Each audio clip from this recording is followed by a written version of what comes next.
Oh, hello, folks. It's Ken David Stewart here, and I'm going to be reading today a sampling from my new novella called The Lake Demon. Uh, it's a monster story.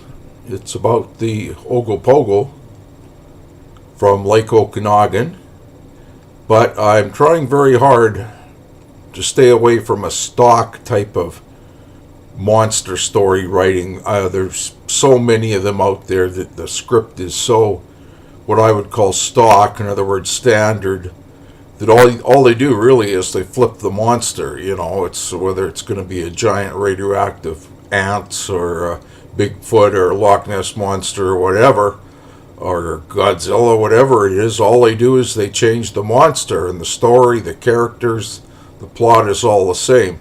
So I'm trying very hard, not having too much difficulty staying away from that. Okay, I'll read a bit of the introduction to the story, the beginning. John Richards was hard at work finishing up a short story that he was working on when his telephone rang. It was his sister Meg from Kelowna, British Columbia calling. "John, I've got some terrible news for you.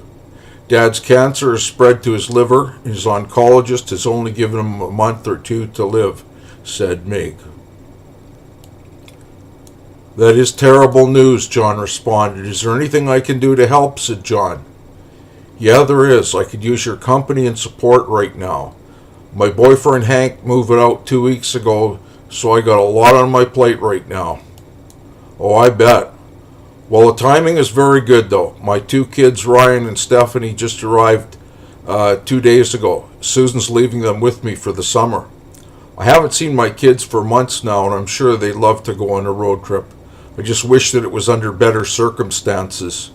You don't mind if I bring my kids along, do you, Meg?" "No, of course not. I've got plenty of room for all of you at my place. I'd love to see Ryan and Stephanie again. And, like I said, I don't want to be alone during the short time Dad has to live." "You won't have to worry about that. The kids will keep us both very active. We won't be lonely, believe me. They will be sad about their grandpa being so ill, but at least they'll be able to say goodbye to him," said John. "That's right. Stephanie and Ryan really love their grandfather," said Meg. "They will have lots to keep them distracted, though. My kids both love Lake Okanagan, and they love going for boat rides on the lake," said John. "I also need to take a short break from my writing. I might even be able to come up with some ideas for a new story while I'm at your place. We'll make it a summer vacation for the kids and I." "When will you be leaving?" asked Meg, while pouring herself a coffee. "Tomorrow morning. Kids and I will need this evening to get packed. They're both out right now, but I'll tell them as soon as they get home." "Aren't you even going to ask them if they want to go on a trip?" asked Meg. "My kids are always ready for an adventure, and I know they'll want to see their grandpa one last time," John answered. "Well, when should I expect you guys?" "In about 2 days. We'll be driving out to your place." "Are you sure your old Taurus is up for the trip?" Meg joked.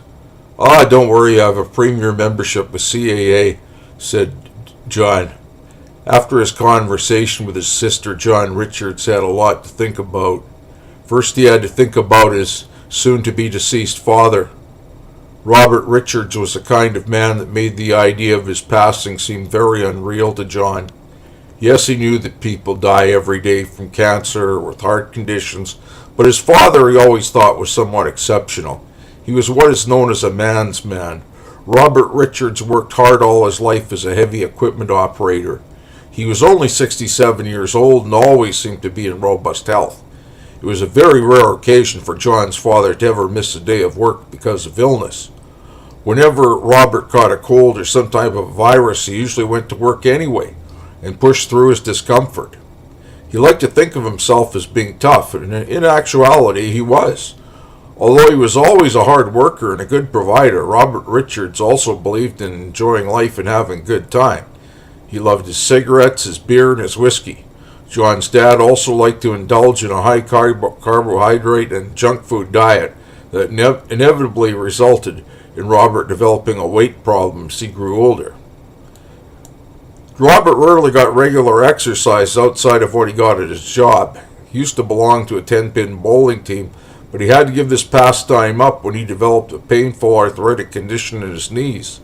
A year and a half ago, Robert had a total left knee replacement surgery. It became obvious to John that his father's health was beginning to decline as he entered his sixth decade of life.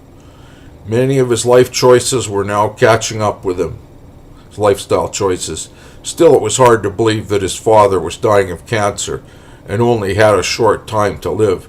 John Richards had a tendency to live in denial, and believing in his father's invincibility was a prime example.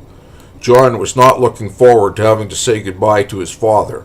Although John was certain of his father's love for him, he couldn't remember ever hearing his father tell him that he loved him. On the other hand, it probably wasn't very often that John had told his father that he loved him, even though he truly did. Robert Richards did not believe in wearing his heart on his sleeve, and this was something that he'd passed on to his son.